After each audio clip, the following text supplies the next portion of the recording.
What could go right? I'm Zachary Karabell, the founder of the Progress Network, joined by my illustrious co-host, Emma Varvaloucas, the executive director of the Progress Network.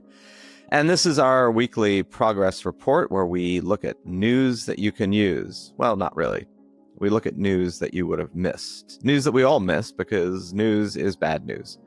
And in a world swimming in a sea of bad news, or floating in the ether of bad news, or pick your metaphor, suffused with bad news. Wow, that's almost like a little beginning of a rhyming haiku. There is a lot of news that is good, except it's never news because it's not as kinetic and it's not as dramatic and it doesn't lead people to outrage. It just is. And it is why we are living on the planet that we're living in, the aspects of it that we all celebrate, the fact that there's more longevity and better health and whatever the ills of social media, of which there are many, and we all know what they are, and we're increasingly concerned about them, and whatever the threats of AI, which we all know and are increasingly concerned about them. We also have these little pocket computers that carry the entire corpus of human knowledge in our pockets every day that we can access. And even if we use it for cat videos on TikTok, or reels about baking. Actually, reels about baking is great news. I mean, it helps us all be creative and eat interesting things. That we live in a world where there's a lot of things that are going on that are to be celebrated.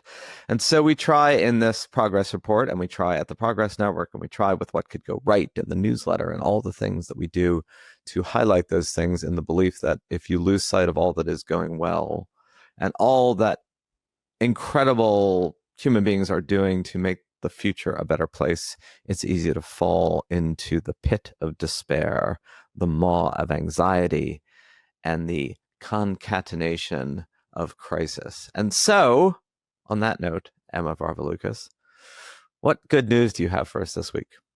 Concatenation, huh? That's a new one.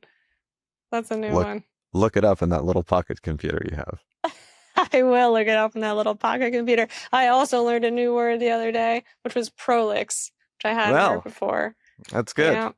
So here we are. 2 words in 1 week. Anyway, I forgot what we were talking about. I was so distracted by the vocabulary. What am I here for? Who am I? What's my name? Yeah, not sure. So let's start with something that's very much in the news right now, which is Japan and tsunamis traveling all over the world. I'm sure people have not missed the news that I think it was 8.8 magnitude earthquake. I heard that might be the largest earthquake ever measured, someone said. Oh, really? I know it's definitely the largest since 2011, but I don't know about largest ever. But anyway, a really big earthquake occurred this week in Japan, and they were able to evacuate basically the whole coast of the country. There was large evacuations in Hawaii and other places. And it was a really interesting timing for me because I had just read this article all about how Japan had just finished its cutting edge, best in class early warning system for earthquakes and tsunamis, which I'm going to assume was very much so in play here. So they have actually wired the ocean with thousands of sensors, all connected through fiber optic cables, so that they can monitor the subduction zones in the ocean in real time, essentially where the tectonic plates are meeting.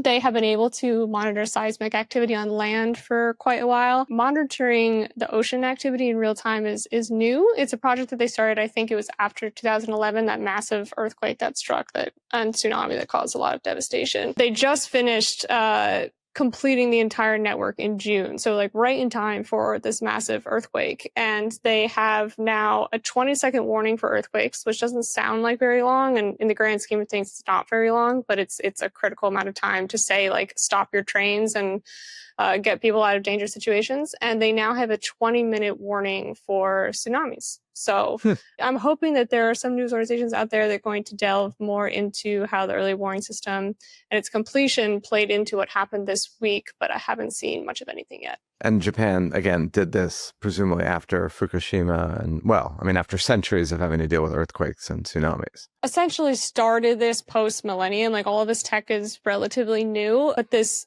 expanded system they started to build after 2011, and they just finished it in June. Moving on. I mean, not earthquake kind of moving on, but moving on.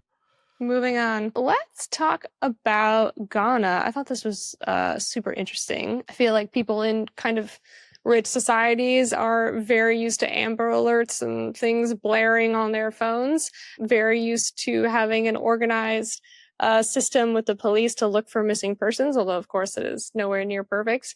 Learned very recently that Ghana formed a missing persons unit in their police system only 4 years ago. And the reason why this is in the news now is because there is actually an Amber Alert system that functions using Meta, like the Meta's properties, so over Facebook Messenger, Facebook, and Instagram, which I did not know. I've never seen it. Greece is actually a part of it, and Ghana just became the 36th country to join the program. So they have successfully, found over 300 people since the formation of this missing persons unit 4 years ago. They have the addition of the Facebook program now. And again, it's one of those things where, because it's not really used in more rich countries, you don't hear about it. Some of the good these tech companies are doing, and I'm not saying that this gets Meta, out of all of its things that it's been complicit in throughout the years, that neither is saying that it's a net positive. I'm just saying there are some things that they do that are helpful, in particular for countries where the tech and the organization and the infrastructure, the social infrastructure, isn't quite where it is, for instance, say in the United States or in Europe. Yeah, it's also good to remember that, for all, as you just said, the critique of Meta and privacy and how it's functioned or not functioned in the political world or the news and information ecosystem still does some really good things. It is a platform on which many people do many good things, whether or not you like it as a company. And that too has become completely lost in the fray, right? At first, Facebook was, wow, this is great. It connects families and it allows for greater virtual communities that would have been hard to form and coalesce. And then for years it was, wow, this is great. It allows for more voices and democracy. Remember the whole Arab Spring? I mean, Facebook was only part of the social media nexus then, Twitter was as well. And in the past, let's say 5 to 7 to 10 years, we have completely done the 180 of these are destructive and harmful, and they're just greedy tech bros who care only about some utopian vision of the world that will leave a lot of people behind. And look, the utopian vision was excessive and the dystopian vision is equally excessive. So it's good to remember that there is some mid-ground there. Yeah. I also like to point out stuff that Google does around wildfires and like the live wildfire tracking, which has been very personally useful to me in Greece. I use it on Google Maps. So there's lots of things that are affecting our lives positively from social media, for sure. Final one for today. I'm sure people have not been following with great interest the development of birth control pills for men, but actually the industry has some legs. There is a gel. They've just finished their phase 2 clinical trial, but the one I want to talk about today is a hormone-free pill that has just passed its safety trial. So they haven't done efficacy trials yet. Those are next. But the fact that it has passed the safety trial, and again, these are small trials just to make sure that it's not going to harm you. Now we got to check to see if they work. But it is a landmark in and of itself because it's the first birth control pill that has ever passed a safety trial. There are lots of other things in development, but this pill and the gel that I mentioned before are the two that are furthest along. And they are both hormone-free.